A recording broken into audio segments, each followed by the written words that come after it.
Hi, my name is Carl Vincent Pedaliaga, a future educator, model, and business entrepreneur.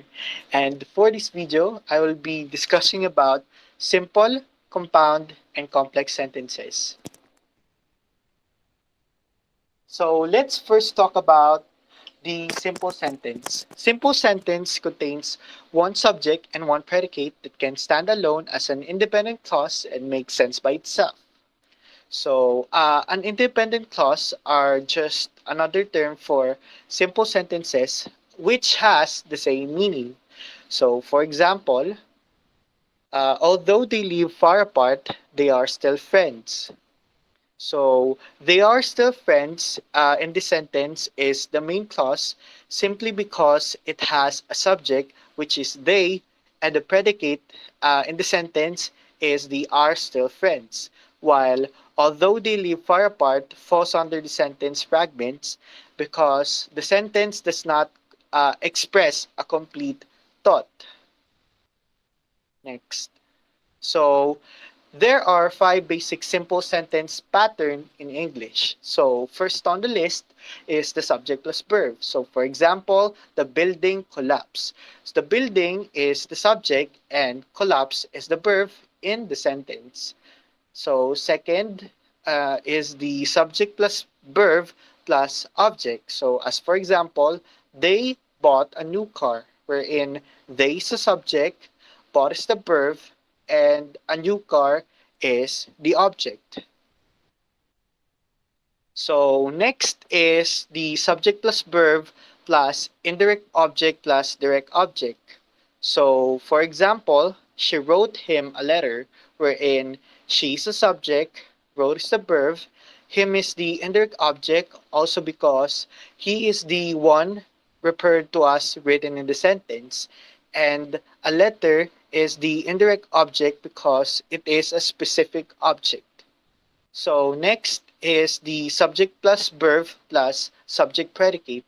So for example, Janet's my friend, wherein Janet is the subject, friend is the verb in the sentence, probably because the sentence is in a third person present. And Janet is being introduced by someone, that is why we use the third person. And Janet herself is a subject predicate because she is the subject and she is also the predicate. And the last is the subject plus verb plus object predicate. So, for example, she makes me happy, wherein she's a subject, makes is the verb, me is the object, and happy is the object predicate because it describes the object appeared before the word. So next is the compound sentence. So compound sentences consist of two or more clauses that connects or are opposite to one another and is connected by coordinating conjunctions. So coordinating conjunctions are simply the fan voice. So for example, he went to the party but I stayed home. So as you can see in the sentence, he went to the party is the first independent clause because it has a subject and the predicate and is a complete thought. So is the phrase I stayed home too. And they are connected through the word but, which is a coordinating conjunction. So, and the third topic on our list is the complex sentence. A complex sentence has two types. So the first type is a complex sentence containing a main clause and the one or more subordinate clauses. So for example, Peggy frequently calls because she wants to stay in touch. So Peggy frequently calls is the main clause and is followed by the because she wants to stay in touch, which is a subordinate clause. So this indicates that oftentimes subordinate clauses are introduced by a adverbial subordinator. So next, the second type of complex sentence is the embedded or included in an independent clause wherein embedded clause can take the place of the subject.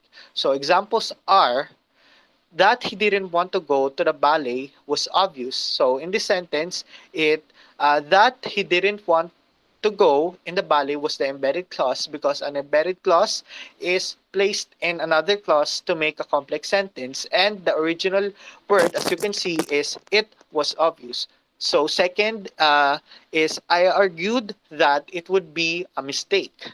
So in this sentence, the it would be a mistake is the embedded clause, because it would be a mistake could be a possession. That is why it was changed to make another interpretation and a complex sentence.